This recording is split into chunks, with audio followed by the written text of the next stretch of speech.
9 de septiembre es historia en el municipio de Atlatlauca, aun cuando es una obra federal, ¿no? Es federal.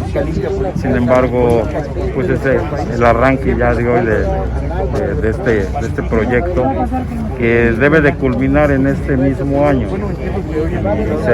Para el servicio, la obra se hizo en las mesas de trabajo, gobierno federal, estatal y municipal, en el cual pues la parte importante son los ejidatarios que hoy se desprenden de unos metros. Un apoyo a los agricultores y fue una inversión de cerca de 10 millones de pesos sobre el terreno que casi es una hectárea de lo que se va a ocupar, pues viene saliendo como a 1,000 pesos. Nosotros aportamos el 43% y el 57% del gobierno del estado. Pero la mala planeación de estos megaproyectos, porque esto viene desde la Ciudad de México, entonces, o carecer de escrúpulos y no poner la planeación en cuanto a estas rampas. Hace falta otra más arriba, pero pues ya es jurisdicción del Estado de México, pero esas son las malas planeaciones.